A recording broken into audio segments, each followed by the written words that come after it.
So we're about to get started for the week 2 games for college football this week. But before we go into the week 2 reviews and predictions, let's do a quick recap of the Sunday, Monday night games, as we did have a couple of good games on Sunday anyway. Monday night was kind of an interesting affair, but we had Virginia Tech, South Carolina Sunday, and then Miami and Notre Dame, which Miami and Notre Dame might have been the best game of the weekend, the way it closed out in the fourth quarter. And so I'll start kind of on that one a little bit.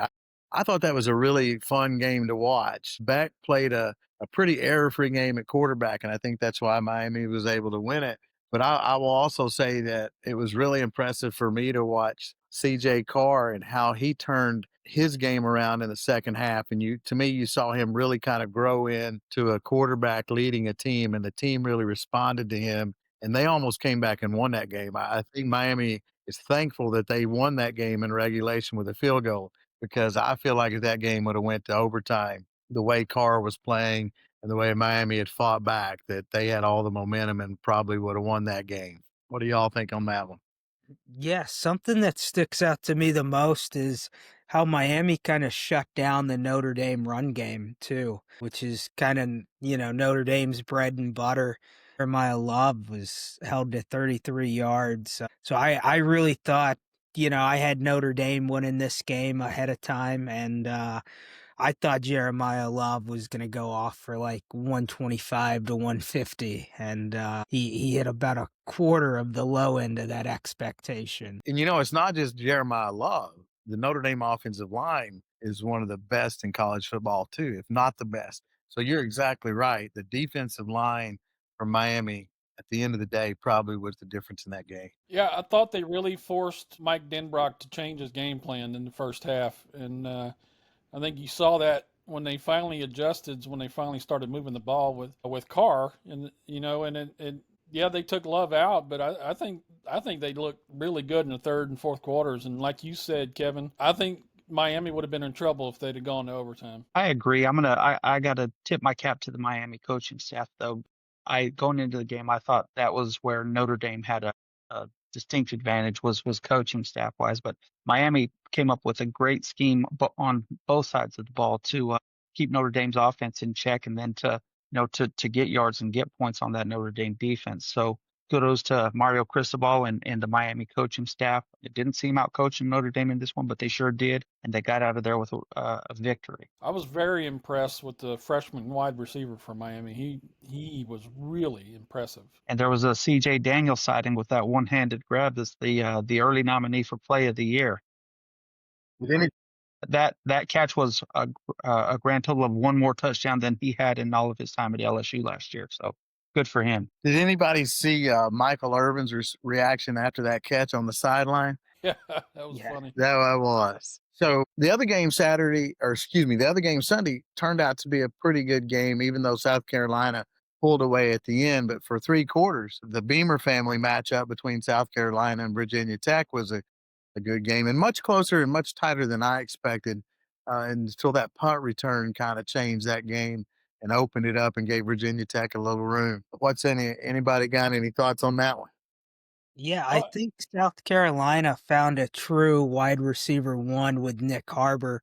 I know that was a big question going into the season. Is Nick going to be, a guy who's ready to take the reins and be a true wide receiver one in the SEC? And he only had 3 catches in that game, but he looked pretty good on all 3 of those. So I think that was the biggest thing to me that stuck out about Carolina, that they do have a true wide receiver one on the team. what stuck out to me was that Carolina won by the same, I guess you could say, the same formula they used last year. The defense was stifling, and they started pressuring the quarterback in the second half.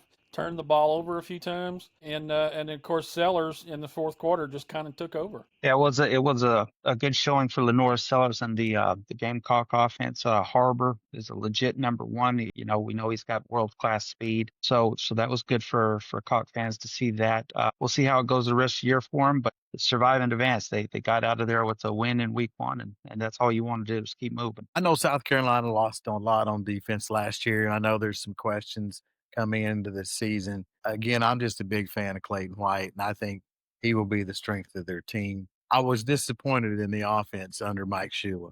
I thought the offense underperformed, even though you guys mentioned Harbor. He did step forward, but I thought the rest of the offense was very underperforming, and I didn't think they really set themselves up for good drives, with play calling. So I guess that would be my question. Can they improve the play calling to get consistent offensive? Yeah, they're going to have to run the ball a lot better. Their running game was pretty non-existent, other than a few plays that were broken. One play by Faison that really he broke one for probably a big gain, and then I don't think Attaway had much production as well. So they're going to have to run it better than that, especially. Yeah, I think combined they barely had over 100 yards between the two of them. I think Attaway had about 60 and Fazul had in the 40s. Well, the last game of the weekend was Monday night. It was set up to be an outstanding game with North Carolina and TCU, and Bill Belichick's inauguration to college football. And needless to say, it fizzled. Yeah, it was pretty exciting for about 5 minutes, and then it all went downhill. After that, I think the highlight was Bill having to deal with his girlfriend on the sidelines right in the middle of the game. Listen, anytime you give up 41 unanswered, it's not a good day, and the staff certainly should have something to answer for. I'd have loved to have been a fly on the wall of the coach's staff meeting after the game, or perhaps this morning or whatever, because it couldn't have been good. It was just a butt whooping from, North Carolina got that first touchdown, and then they just mailed it in from there.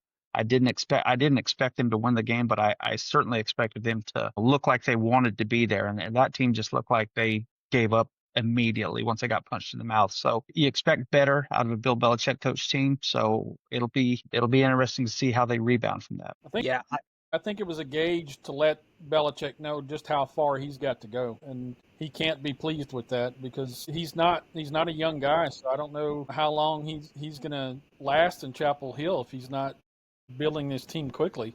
And they got a long way to go to be good. yeah. I think a lot of SEC schools who watch that game are trying to figure out how to get Josh Hoover over to the SEC next year, though, for his final year. He looked really good. Now, as bad as North Carolina was last night, we'll have to see how he holds up in Big 12 play. But Hoover was probably the brightest spot of the entire game. So I saw a tweet, and Hoover was, and LSU and other schools are going to be after that guy. He was really good last night. I saw a tweet, though, and I thought this was kind of entertaining. The last time North Carolina lost by 27 or more points, Bill Belichick's girlfriend was in middle school. Granted, that was only 11 years ago, but she was in middle school at that time. So just something to think about. That's really all I got to say about it. It was Perspective. perspective. Yes, yes, indeed. Perspective. All right. So as we get into week 2, we don't have a lot of like top 20 games where their teams matched against each other. Again, there's, I guess, in essence, only one. But we do have some, to me, some very intriguing games that I like. And sometimes these weeks turn out to be some really good, exciting football. And one game that I think is really an interesting game between two teams is an ACC Big Ten matchup between Illinois and Duke. I think that has a potential to be a really good game. You got two teams that are in the upper half of those leagues, in my opinion. Not the most well-known teams, but they're good, solid football teams. So, Sweets, what you got for us on Illinois and Duke? Yeah, well, certainly Illinois won 10 games last year, and they're looking to break into the college football playoff this year with their quarterback Luke Altmaier had a great game on Saturday, and of course on the other side you've got Darian Mensah, who is the highest paid player per year. I guess I need to put that disclaimer in there at $4 million a year for Duke from Tulane, and he threw for 389 yards against Elon the other day, so he showed up and earned his money in a big way. I think the biggest thing to look for out of Illinois is their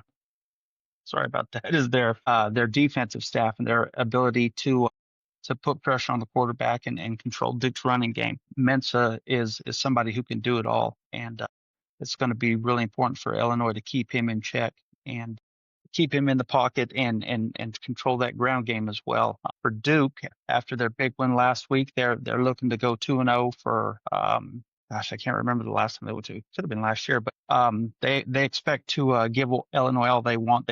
They opened as a 10.5 point underdog, and now that's down to 3. Illinois -3. So that tells you that Duke has come a long way in the eyes of bettors, and Vegas knows what they're doing most of the time. So I think that it's going to be a really close game. I kind of like Illinois coming in. I just think their defense is a little bit stronger than Duke's, and I think that Illinois is a team that you know is going to end up around 11-1, 10-2, and be right there on the cusp of the playoffs.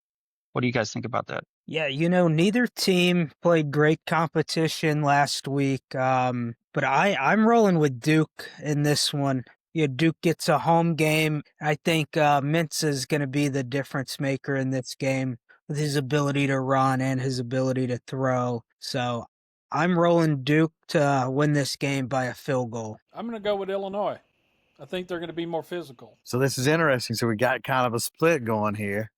I like Duke at home. I think Duke is going to pull out the win at home. That being said, man, it's a tough game to predict because Brett Bielema's teams, they just they don't make mistakes. To me, he can be an underrated football coach. I know he fizzled at Arkansas, but he did have a couple of good years at Arkansas, and he's rebuilt Illinois. So it's an interesting game, but I'll go with Duke. So we got 2-2 with Duke and Illinois. So from there we move to SMU and Baylor. Interesting game here from the standpoint of Baylor is in a needed win situation after losing a tough game to Auburn last week. So it's definitely a tough start for Baylor's schedule to play 2 potential top 25 teams as we get into the year. Not ranked currently, but 2 teams that could be ranked. Now SMU's ranked.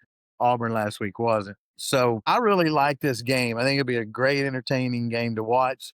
You got 2 good quarterbacks in Kevin Jennings for SMU and Sawyer Robertson for Baylor.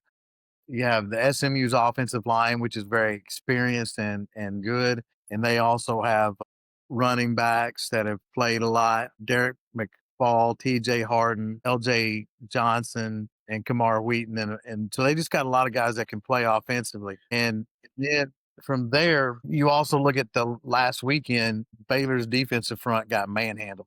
So with that experienced offensive line, does SMU also do the same thing and rush for a lot of yards against Baylor? So that to me is the Dave Aranda will have to find a way to be better against the run this weekend, or he's going to face the same thing. Again, if I'm just predicting the game, I'm probably going to go with SMU strictly because it's there, and I think it's a big game for them. And the last couple years, Rhett Lashley's been pretty good in big games. Obviously, in the playoffs last year, they were overmatched. But when he's went into a game and the game was pretty even, he's been able to pull out the win.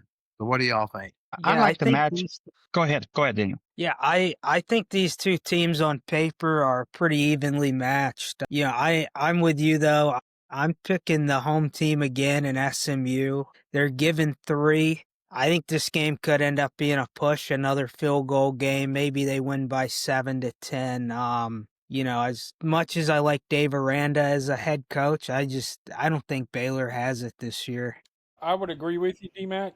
I think what happened last week, Baylor was just not very physical on defense, and they made I didn't know anybody could do this, but they made Jackson Arnold look all world last week. And what did he rush for 150 yards against them? I mean, when's the last time that's happened to a Dave Aranda defense? So I think SMU is going to win comfortably. I'm with you, Gumbo. I think SMU wins by 10 plus. I just, after watching Aranda's defense get manhandled by Auburn last week, it didn't look like the defenses we're used to seeing from him. That being said, I just think that SMU's offense is going to be too much for him, and I think SMU wins the game handily, which is going to put a lot of pressure on Aranda.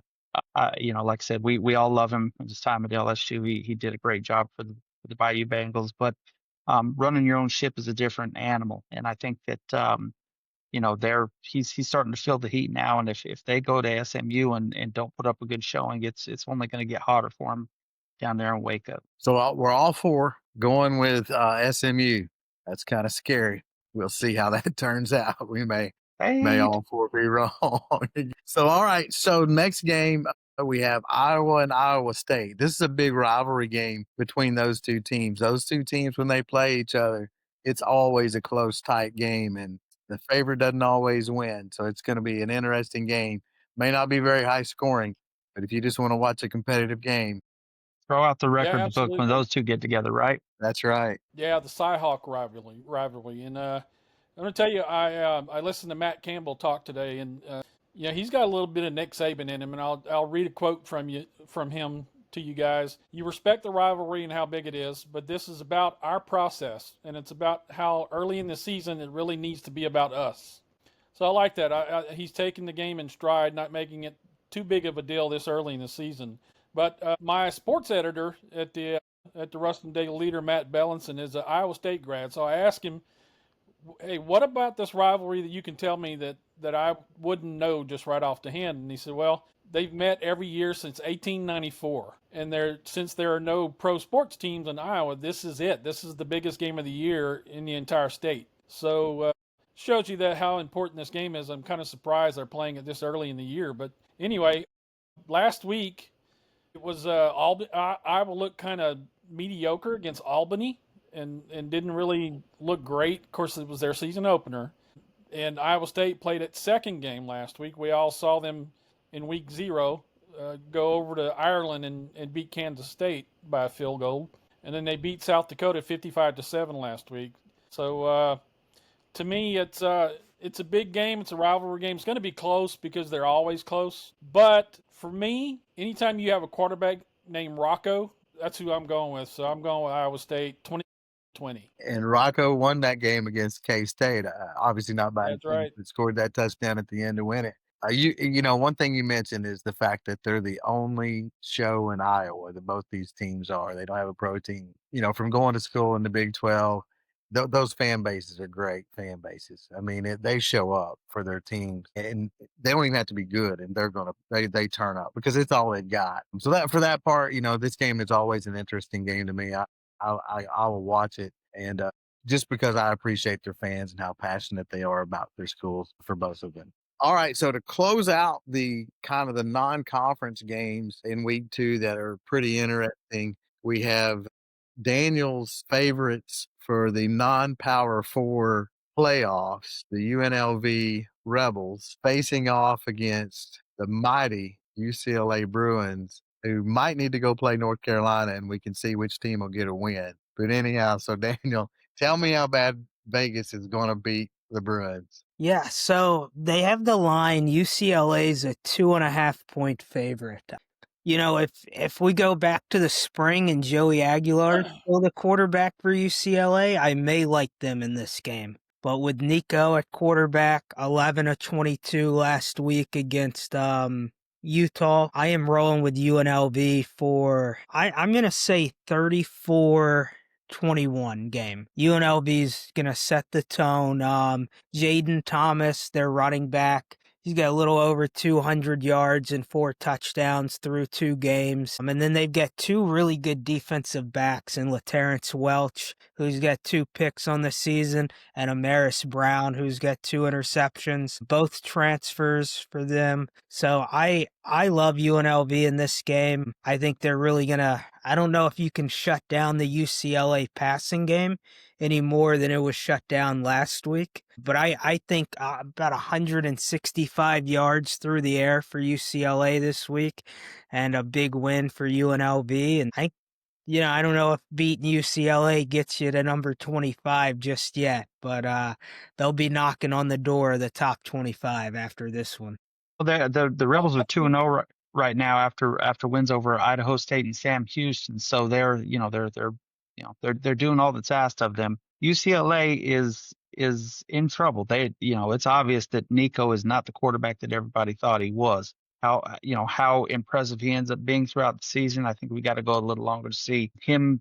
Him pooping the bed against Utah wasn't a big surprise because Utah's always got great defenses, and any Kyle Whittingham coach team is going to come out and bust you in the mouth. If you don't respond, it's going to be ugly like it was the other night. I'm with you though, Daniel. I think that UNLV shows the big bad Bruins who's boss, and I think they get a win and they keep the Rebel train rolling. I have no doubt UNLV wins this game. I think my biggest thing to watch for is whether or not Nico is going to win the TJ Finley Award eventually for transferring to the most schools. As we know, Finley's at his fifth or sixth school now, 6. and I think that's the future for Nico because UCLA is not it. Well, so we've already had one pick where we've all picked and agreed on the same team. So let me be the one, the lone dissenter, and take UCLA here, just because I don't want to jinx somebody. But Brian, I like that TJ Finley, because that might be a pretty good comparison for Mister Nico. And so I look, I'm not going to tell you I'm really confident in my pick, but I'll go with UCLA just because they should be the more talented team. That being said, I don't. Vegas is going to fight like crazy for this one, because this is, you beat a Power Four team and you get a chance to set your season up. So again, it'll be a fun game that I will want to watch. I'll just say that. So we get into some SEC type rivalry games within the conference, and some inter outer conference games. We got one that is a payback game to start out with. Last year, this team ruined Ole Miss's season, or they would have been in the playoffs. Only won 4 games, but they pulled a game out in Oxford last year, and that's Kentucky against Ole Miss. And they're playing this year in Lexington in a game that Kentucky badly needs, since the fact it's a home game. Their schedule's tough, not a lot of expectations, and certainly Ole Miss is going to want payback for that game as they try to build their season and compete for a playoff bid again. So to me, it's a very interesting game that I think there'll be a lot of passion. Mr. Bryant, what do you got for us there? Well, you guys are going to think I'm crazy. You probably do already anyway. But the Rebels and the Wildcats have so much in common to me that it's downright scary. Last week, they both won their season opener. That's it. That's where it stops. That's all I got. They both won their season opener. UK had to score 14 points in the fourth quarter to hold off the juggernaut Toledo 24-16. Zach Calzada passed for a whopping 85 yards. Kentucky did rush for 220 yards. Rumor has it was against tackling dummies. So, Ole Miss, it wasn't all pretty, even though Ole Miss won by like 100 points. They're breaking in new quarterback Austin Simmons, who threw 2 interceptions in the first quarter. He did settle down, and once he did settle down, he threw for 341 yards and 3 touchdowns, which is what we would expect from a Lane Kiffin offense, albeit against Georgia State. Kentucky's at home in bluegrass country, but it won't matter. Ole Miss 41-17. Ooh, Brian's going with a blowout.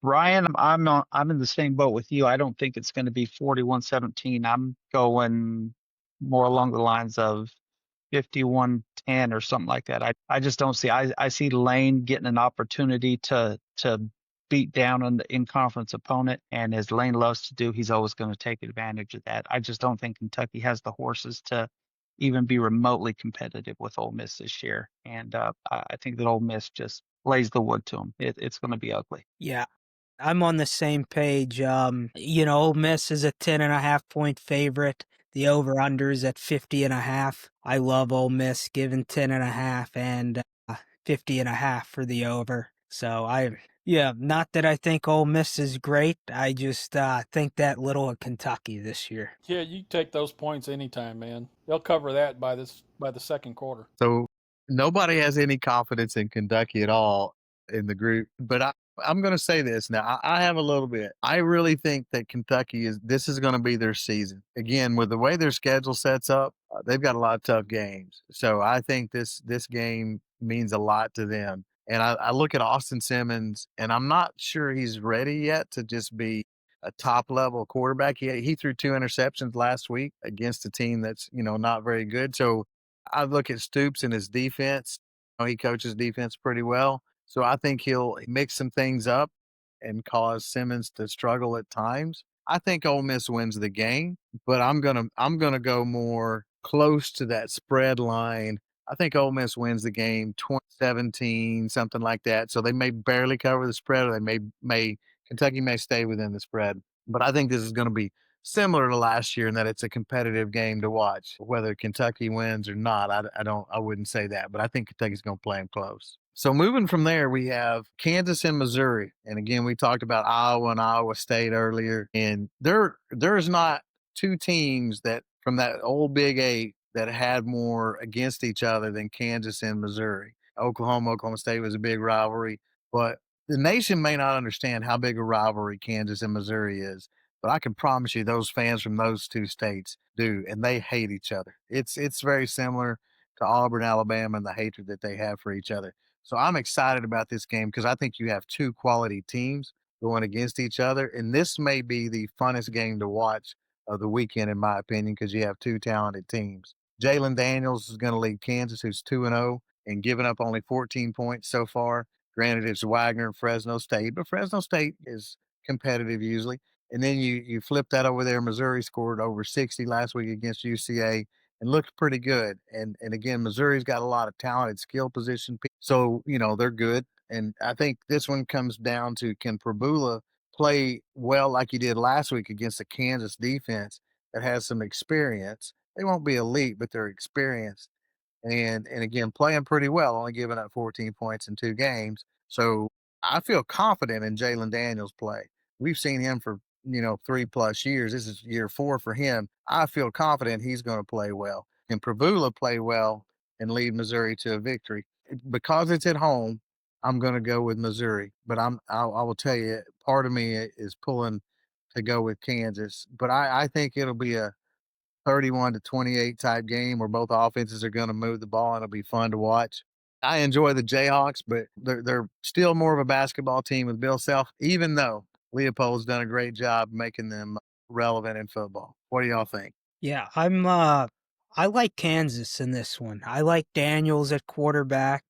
You only turned the ball over once this season, 7 touchdown passes. So I'm rolling with a 34-28 game, Kansas winning on the road. I like it. I like it too. I think that Kansas is a better team this year. Obviously a big rivalry game for them, and I like Kansas to win the game. I think that I'm not ready to anoint them as anything, but it's a big game for them, and they're gonna go ahead and put the beat down on Drink. Well, I think it's pretty even on offense coming into this game, but I like the fact that Daniels has a lot of experience and a lot more experience than Perbula. And when it comes down to it, when you get into the fourth quarter, you like that experience. I think Missouri may have more playmakers on defense than Kansas does, but I just think Daniels is a little bit too much for them in the fourth quarter, and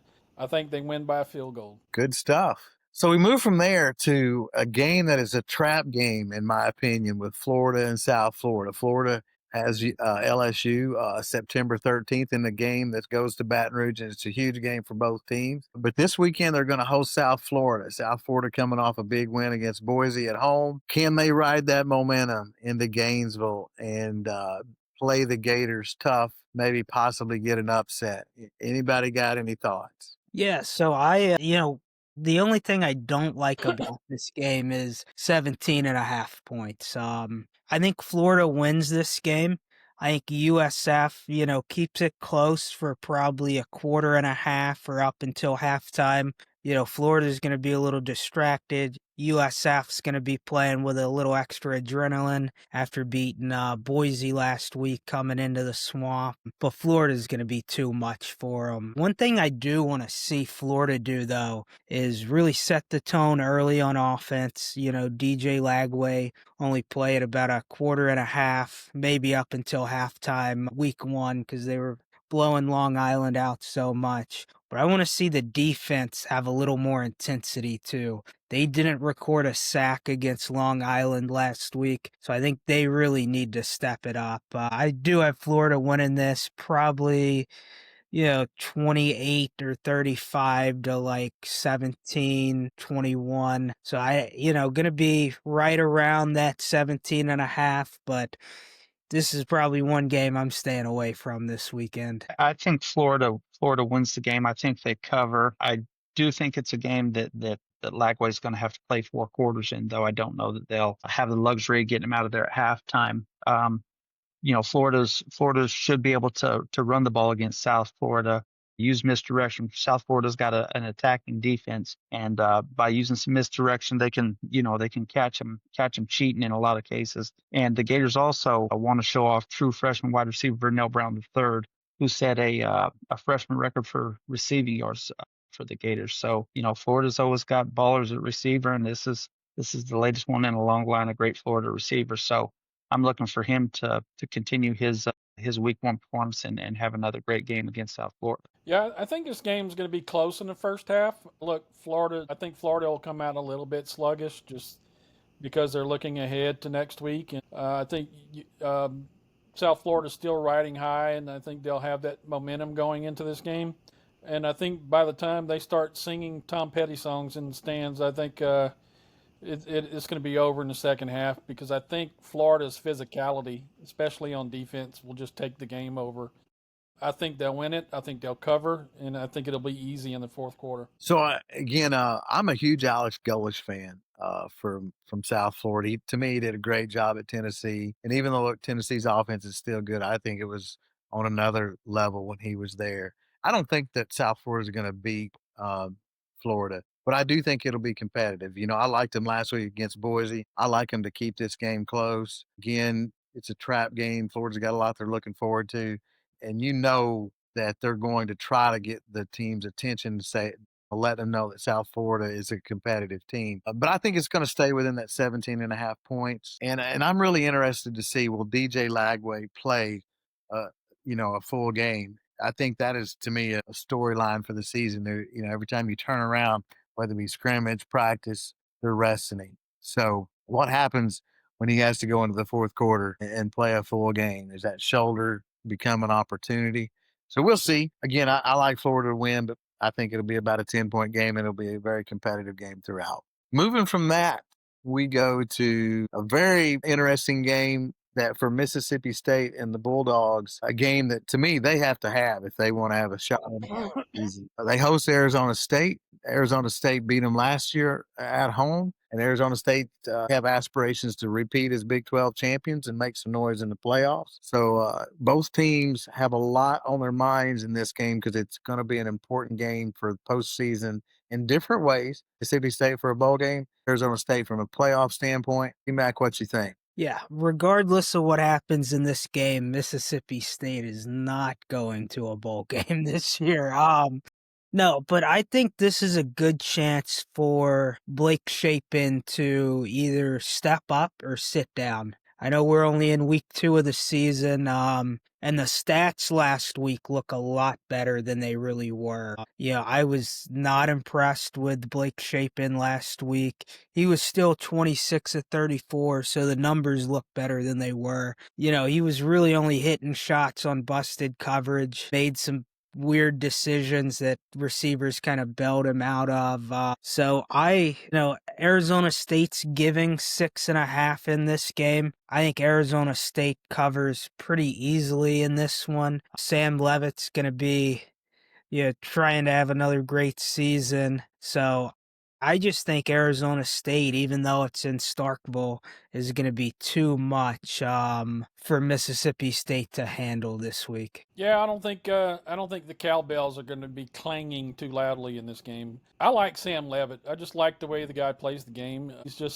He's a dynamic player. Last week he had 320 yards and 4 touchdowns, and it just looks like the game comes easy to him. And a guy who's leading your team like that is just, I think they're the best team in the Big 12, and I think it's not close. So I really liked him. I think Mississippi State's in big trouble with this game. I just don't see them being competitive. I agree with you guys. What did you say the line was, Daniel? Did you say 6.5? Yep, 6.5. I far be it for me to argue with Vegas, but that just seems like one that they missed on. I can't see this game being close, in any way. I think Arizona State wins by 2+ touchdowns. They're better players, better coached. The one thing Mississippi State does have is it's a home game Saturday night, or is it Saturday afternoon? It's a night game. Yeah, it's a night game. So, crazier things that have happened, but I like ASU to win and cover in this one handily. I'm going to agree with you guys. I think Arizona State wins this one handily.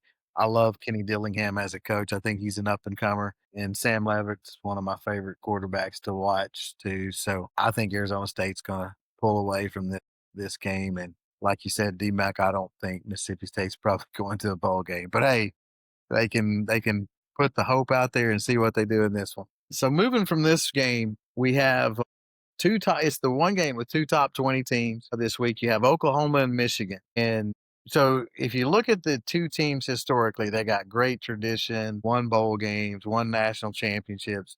But there's also another thing about these two teams. So if you look at Oklahoma, they're one of the most penalized teams if you look historical college football, being on NCAA probation. And then if you look at the last 5-6 years, Michigan has certainly caught everybody's attention and been on the NCAA's radar for some of the things that they've done. So, I guess this comes down to what team is going to be known as the best cheaters. So that's the way I kind of look at it anyway. So, again, the matchup is interesting. You have Michigan with Bryce Underwood, freshman quarterback, looked good last week, threw for 250 yards. You have Justice Haynes, who ran for 160, and Michigan, who's known for blocking and good offensive line. And you flip that against Oklahoma, and the strength of Oklahoma's defense is their front seven. Can Justice Haynes get going at Oklahoma and Norman, or is it going to come down to Underwood and his ability to pass against the Sooner defense? Again, the cornerbacks are probably the weakness of that defense, but Underwood, if he has to throw the ball a lot, you got R. Mason Thomas, Melvin Jones, Danny Okoye. They have the ability to get some pressure on Underwood. So to me, that could really make this game an interesting game there. And then you flip it onto the other side of the line of scrimmage. Michigan's strength is their defense, and then you have John Mateer, who played well last week, 30 out of 37, led Oklahoma, to 37 points, and they kind of dialed it back in the last quarter. So I think the game is very interesting in that you got some strengths against strengths here. Strength of Oklahoma's offense against the strength of Michigan's team with their defense. And then the strength of Michigan is their running game against the strength of Oklahoma's defense, which is the running game. So I kind of think this game will be in the 20s. Man, it's hard for me to pick either one of these teams because I really don't care to see either one of them win. I'll just say that. I guess if I had to pick somebody, I'll go with the home team. Give me Oklahoma 20. What's there? Somebody Yeah, else. that's it's quite a contrast in, especially in quarterback play. You've got the senior Mateer who's got a ton of experience versus the up and coming, the babe, the boy, the $12 million man, Bryce Underwood. And he looked good last week in his college debut. I like the Sooners in this game for two reasons. One, because they're home. Two, because I think that Michigan's secondary is kind of their weak spot, and I think that Mateer's experience, and I think that Oklahoma has some receivers too. They didn't last year. They had a bunch of guys hurt and stuff, which didn't help Jackson Arnold at all. But I think they've got some guys in there this year that can catch the ball. I think Mateer, with his ability to run and throw, and the ability to extend plays, I think that gives Michigan fits. Michigan keeps it close by running the ball. Justice Haynes is a beast. And it's going to be a close game, but I think Oklahoma wins a low-scoring game, something along those lines. I'd have to agree with both of you. I think this is going to be a low scoring game, and I think it's going to be a defensive game. But with all things being equal, when it comes down to the fourth quarter, the common denominator is quarterback. So you've got a guy who's really experienced against a guy who's playing his second game ever in college. I think that's the difference. I think when it comes down to it, when pressure is put on them in the fourth quarter, I think that's what gets Oklahoma over the top. So I'm saying 4-point win, something like a 24-20, 27-23, something in that area. Yeah, Oklahoma's a 5.5-point favorite in this one, so I like Oklahoma to win. I'm just going to be checking Venmo transactions daily to see if I bet Oklahoma or Michigan here, but Oklahoma wins this game. All right. So closing out the SEC, interesting games, I guess we would call it. We have Vandy against Virginia Tech. So Virginia Tech, for the second week in a row, is one to challenge the SEC. Not sure who's making their schedule for them. Not very smart. Vandy looked good last week. So, Larry, what you think? Yeah, I'll tell you what. This is a big revenge game for Virginia Tech. Virginia Tech started the season last year. They were up 17-3 at the half, And the legend of Diego began in that game because he was able to lead Vanderbilt back from a 17-3 deficit to take the game to overtime and then ultimately win by a touchdown. I think that Vanderbilt is got a little swag to him this year. Of course, Pavia is the leader of that.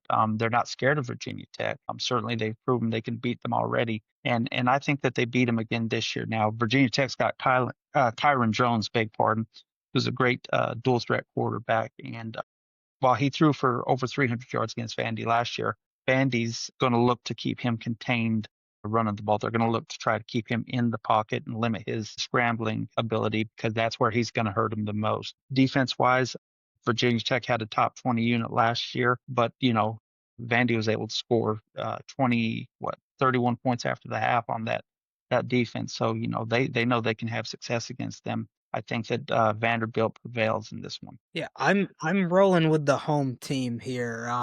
I think it's going to be a close game. Vegas has it at a 1.5 point game with Virginia Tech as the favorite. I think this is going to be like a 31-28 game, 35-31 type of game. I just think playing a home game at night at Virginia Tech's going to give them a little bit more of an edge here. So I think Pavia is going to have a good game though, but they're going to come up just a little bit short to this Saturday. Very simple for me. Too much Stowers, too much Cedric Alexander, and too much Rico Suave. Vanderbilt all the way. That's good stuff right there. I'm gonna go with Virginia Tech too. After watching their defense against South Carolina, I think Virginia Tech playing at home, and this is one they got to win. They let it get away from them last year. It certainly was Diego Rico Suave's coming out party last year, and he played great in the game, especially in that second half. But I think Virginia Tech gets revenge and wins that one. So again, kind of interesting. We got 2-2 going there. So interesting to see how that one comes out. Look, we split down the middle in it. It's a 1.5 point spread. So what's that say? All right. So moving into the rest of the SEC, we've got some games that could end up certainly on the lopsided part of things. We'll start out with Texas, who's 0-1, going against San Jose State. Brian. Okay, we get into the fall asleep on the couch portion of our schedule. And Texas and San Jose State. Not going to spend a whole lot of time on this. I think San Jose State just happens to be the whipping boy after what happened to Texas, what happened to Sarkisian, what happened to Arch Manning last week. I think the Minister of Culture, Matthew McConaughey, is going to let him open up a can of whoop on San Jose State to the tune of 66-7. Gumbo, this is a family show, but if you say whoop ass, you're gonna be okay here, but it's safe space. Well, I was trying to be nice. I understand. My grandbaby was born today. I have to set an example. Yes, congratulations on that Yes, again. absolutely. That's good stuff. I'm with you. I don't, this is a game that is a money grab for San Jose State. I'm not sure what they're probably getting around 2.5 million to travel to Austin to be a whipping boy. And they, the Texas brass picked a good week for that game. They must have foresaw losing to Ohio State, so they brought in the best thing to cure that ill. Arch in his college, his starting debut, I mean, he didn't look great. I think, it's impossible to live up to the expectations of Eli and Peyton. So, I think he's going to end up being okay and he's going to have a good year. But, against San Jose State, it's like you said, it's going to be ugly. I think it's going to be 50+ point victory. Let's call it. Yeah, I'm with you guys. Texas is going to score a lot of points and San Jose State's not. Yep. Yeah, I'm going to go 56-10 on this one. 50-something to 3. Texas defense. They're going to win. Not going to belabor it. Let's move past that one. Go to the next game where you have the Texas A&M Fighting Aggies hosting another Aggie in the Utah State group. So, Daniel, what do you think about this matchup? Yeah, I like Texas A&M a lot here. I was surprised week 1 with A&M. They threw the ball 36 times and only ran the ball 23. So I do want to see them create a little bit more balance. Marcel Reed led with 8 carries and 39 yards. I think you got to see Owens, Moss, Daniels get a little more involved in the run game in this one. So I think it's a 31.5 point line in this one. I'm thinking somewhere around that 49-10 mark. So A&M covers and wins the game, but needs to show they can run the ball effectively in this one. How many Aggies does it take to play a football game? The answer is nobody knows because the Aggies can't count past 10.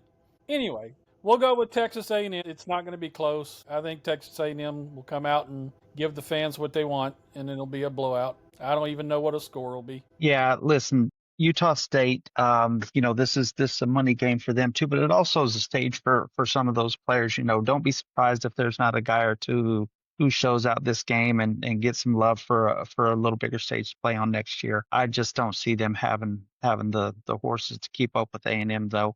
What'd you say the line was, Dmac? 30 and a half? Yeah, 31.5. Yeah, you know what? I think that Texas A&M, they didn't look that great against UTSA last week. So I think that Elko's going to want to put on a show for the voters, and I think that they win and cover here. I think, Texas A&M is going to win and relatively not going to be close. So again, we'll just move it on. I think they might give up 13, 17 points to Utah State, but I think they score 30, 40 points. Whether it's a 31-point win, I don't know. But at the end of the day, this is a game, kind of like you said, Daniel, they need to kind of work on some things offensively that teams do in games like this, and we'll see how that comes out. All right, so moving on to the next game, we actually have a border game, another border game, even though this is not a rivalry game. It is a border game where you have the Austin P. Lesko P. Legendary School going up against, from out of Tennessee, going up against the Georgia Bulldogs. So, Larry, you live in Georgia. So is there any chance they can keep this close in Austin Peay? No, there's no chance. I think that Georgia could trot out their walk-ons and fourth and fifth string kids and handle Austin Peay just fine. Listen, this is a game where you survive, advance, keep everybody healthy. So, I don't expect to see Gunnar Stockton after halftime. It's a game to get a lot of the freshmen and keep trying to work their way up the depth chart, give them a chance to get in there and perform. Last week Stockton threw for 190 yards and had 73 yards on the ground. So he kept things going. Their defense just totally dominated Marshall, and there's not a line on the game. So I think that Kirby does what Kirby does. I think that he uses the game as a kind of an extended practice, to see what he's got in competitive situations. Georgia wins the game 54-7. Well, have you ever seen a Georgia team that's been so under the radar so far this season? I guess with Alabama's troubles and LSU with the big win and Texas's troubles at Ohio State, Georgia's kind of been a little bit under the radar, and I bet Kirby's enjoying that. So, and they'll be under the radar another week because this one's not going to be close. Too much defense, too many weapons on offense. We'll see Georgia kind of throw out a lot of those young guys in the backfield and see what they can do in the run game. So I'd say they're going to grind out, and I'm saying 48-0. Yeah, I think Georgia's going to win big. I'll go 49. I'm gonna throw one thing out here too. Freshman linebacker AJ Cruin, number 13 for the Bulldogs, gets his first collegiate sack this week. I'm gonna go ahead and throw that out there. I'm looking for that on FanDuel. I haven't found it yet, but if I find it, I'm going heavy. All right. They're going to slide him out of the middle back to his old high school position coming off the edge. It could happen. He's athletic enough, and he's going to he'll probably get some run in this game. Look, we talked about it in the Georgia preview, Ryan. You're 100% right. Everybody's sleeping on Georgia. You really look at the roster, they're loaded. 55-3.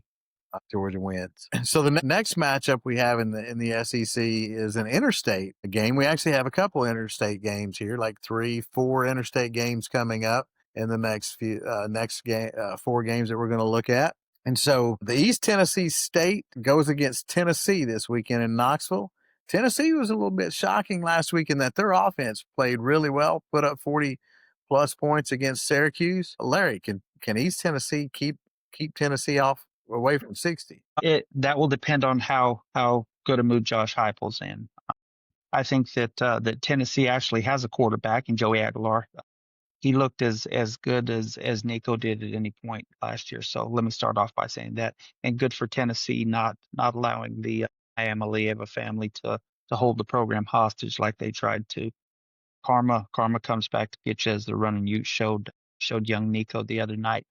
Listen, ETSU, this is another money grab game, where they're gonna take the short bus ride over to Knoxville. They're gonna, take their 50-point whooping. They're gonna collect the money and head on back up to the hills. The biggest thing Tennessee wants to see out of this is they're gonna want to see some of their younger defensive guys get in there and see what they can do and keep everybody healthy for their big matchup versus the Bulldogs next weekend. Yeah, I agree. Tennessee wins big. Not really all of these SEC games that we're going to talk about the rest of should all be big wins. I got one circled that could get interesting. Tennessee probably puts up 49-56. East Tennessee State may score a touchdown or a field goal in this one. Yeah, I don't think that it'll be close. Tennessee's going to blow them out. Yeah, same here. Just too many weapons. I like the way Aguilar played last week, so I think he's picking up Heupel's offense really quick. They have a three-headed monster at running back. I think all three of them are going to get plenty of carries this week before they sit them down.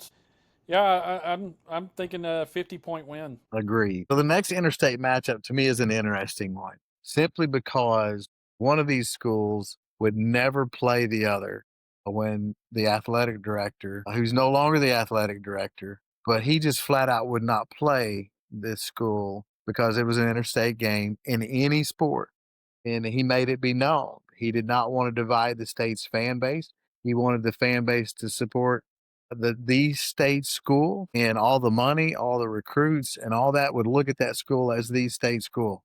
So we're talking about the Arkansas Razorbacks against the Arkansas State former Indians. I think they're the Red Wolves now, and that athletic director was Frank Broyles. And again, he was a prominent person in Arkansas athletics. And again, people are still talking about that in this game today from the standpoint of the matchup. So Arkansas against Arkansas State, the team from Jonesboro, who has made some bowl games. And again, for their fan base, this game is huge. And they're playing it in Little Rock. And you still have a segment of Arkansas fans that don't even want this game to be played.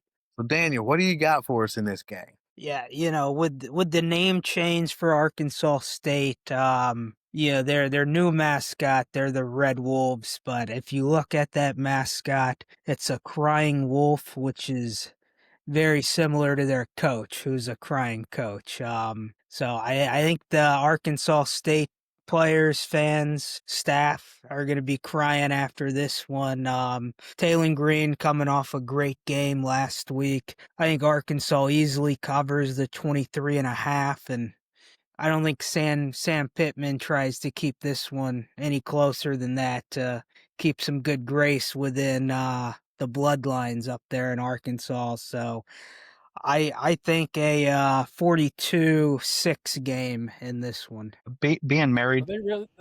and married to a former volunteer, and never, ever will pass up on the opportunity to watch Butch Jones take an ass whooping. So I'd be good with the pit boss laying 90 on them if possible. I don't think that's going to happen, but I do think that Arkansas handles their business, and that, Butch will, they'll probably get some type of participation necklace or something for being champions of life up there. So go Red Wolves and being champions of life. They really playing this game at War Memorial? Oh, man, I didn't even know that stadium was still standing. Anyway, I think Green goes for another 5+ TDs in this game, and it's going to be really easy. Just easy pickings, man. They'll be woo pig suing all night. I think you're right. And again, I think the Butch Jones factor is going to play a role in this game too. You referenced War Memorial. 40 years ago, that's where they played their big games in the state of Arkansas. How times have changed. Northwest Arkansas kind of rules the state now. But again, you got the two interstate schools, so they decided to play it there. I think it's a game that the Arkansas State fan base is going to be up for, and I think they're going to be very disappointed, and Butch Jones will let them down. I agree. I think Taylor Green's going to have a good game. Petrino led offense. I mean, look, the guy can coach offense, if anything, and coaches quarterbacks up for sure. And we're going to see it again this week. Give me Arkansas by at least 30 plus in this game. So our next game is another interstate game here within these, as you said, Daniel, these games that should not be very close. And we have South Carolina and South Carolina State. Couldn't remember there for a minute who South Carolina was playing. I guess that's why, because it's South Carolina State. And after the game, I'm still not going to remember them. I think South Carolina wins this game. And I think the only question in this game is, again, will Mike Shula's offense put points on the board like they should and score 40 plus against South Carolina State and the game's over at halftime and you're playing your young guys, or will they struggle a little bit offensively with inconsistency? I have no doubt Clayton White and his defense will shut South Carolina State down. South Carolina 51, South Carolina State 3. What's anybody else got? Yeah, I Yeah, think big that win. go ahead, Daniel. I was just gonna say big win for South Carolina this week. I think Lenore Sellers is a lot more efficient this week, throwing and running.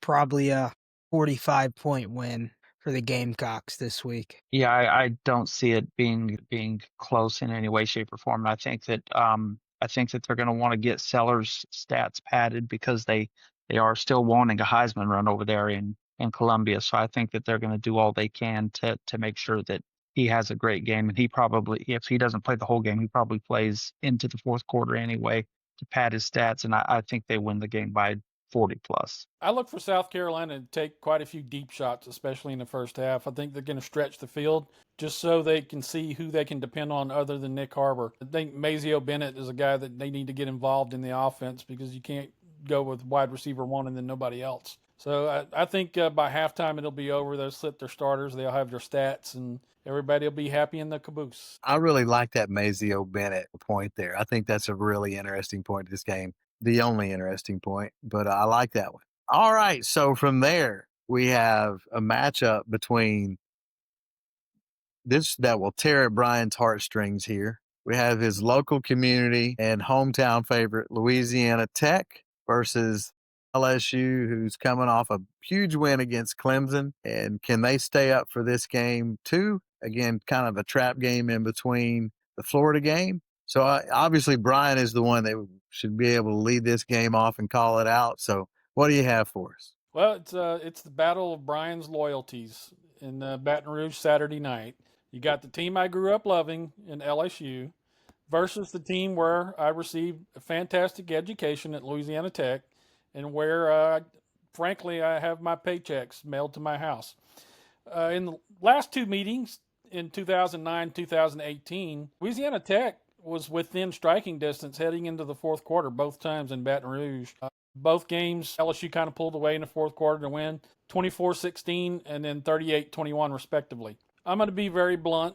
This game is not going to be close going into the fourth quarter. Louisiana Tech has about as much chance to beat LSU as I do getting a date with Kate Beckinsale. 0. So, Tech has a good defense. LSU has a better defense. LSU has an outstanding offense. Louisiana Tech's not going to cross the 50-yard line because their offense is horrible. And I think after the opening coin toss, it'll be as close as Tech will come to getting in the end zone. I'm going to say 56-0, but I will say this. Former Tiger Kobe Fields, who plays linebacker at Tech and who's preseason player of the year on defense in Conference USA, is a really good player and a really good guy. I really like him. So I'm pulling for him to have a good game against LSU. That's his old stomping ground. So that's what I think. I think the only weapon Tech has on offense is the tight end, Eli Finley. They don't have anybody who can get him the ball, especially Kukoc or whatever. I call him Tony Kukoc because I just can't pronounce his name.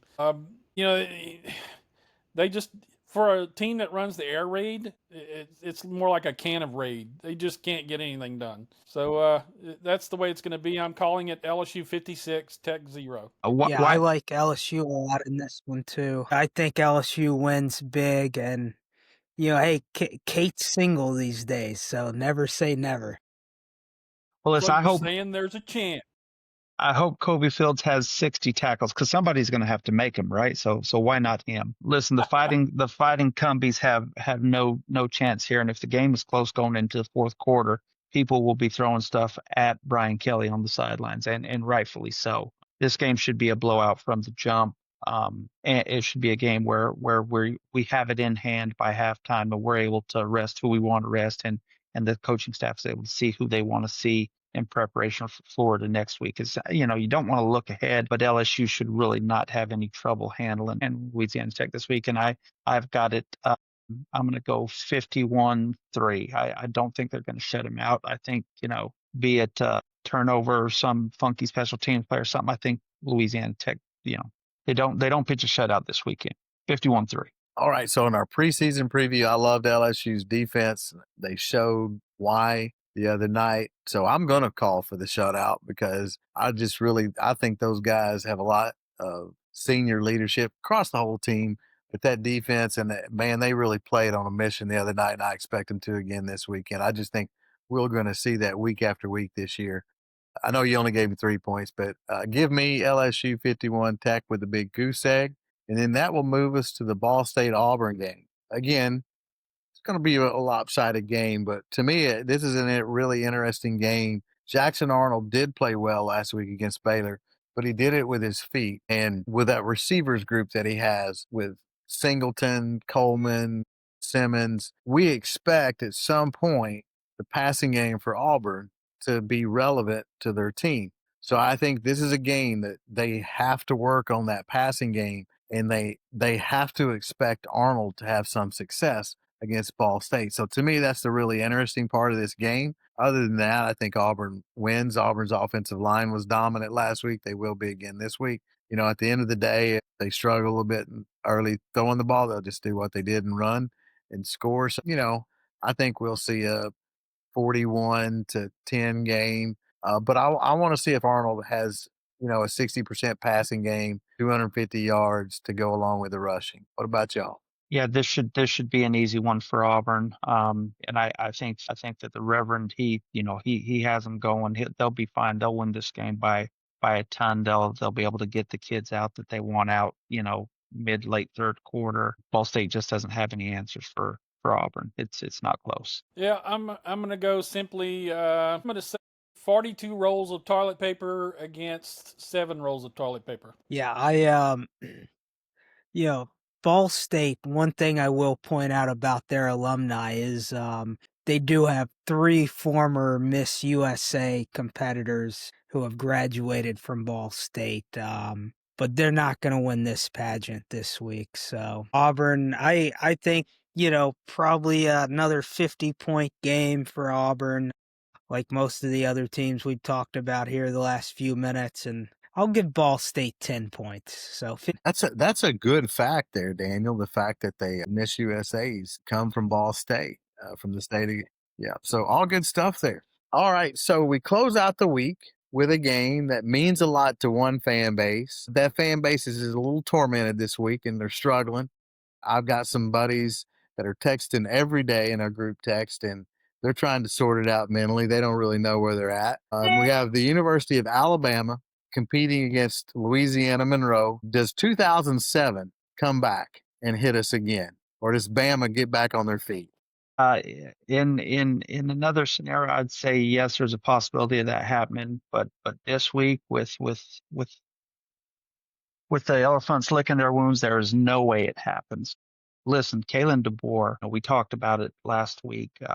His propensity to not look good on the road came up to bite them again.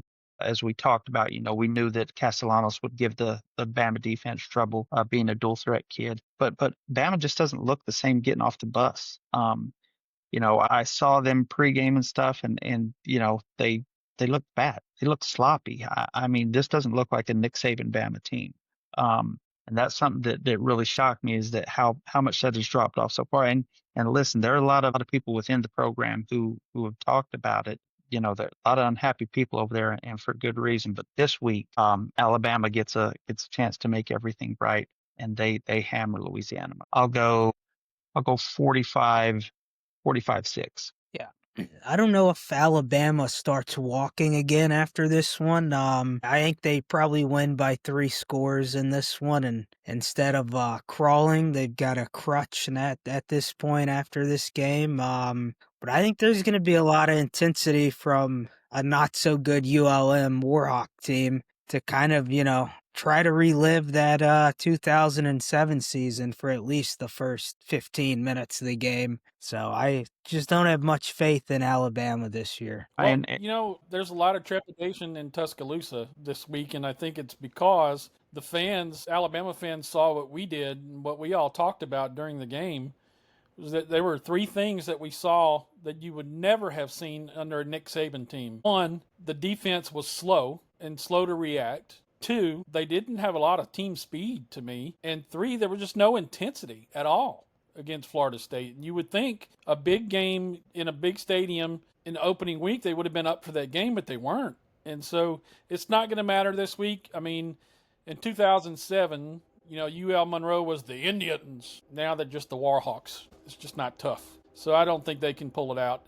It may be close into the second quarter, but I think Bama's finally going to find their footing. I think Ty Simpson will have a good game, and I think they'll score about 45 to 48 points and win it easily. they're going to have to find some And they different better. kids to throw to Yeah, they this better. week too, because Ryan Williams is So on UL Monroe concussion rushed for protocol. over 300 yards in their opening game against the mighty St. Francis team. So I think they'll have. Granted, it's St. Francis and Alabama. It's a big difference there, but I think they may have some success running the ball.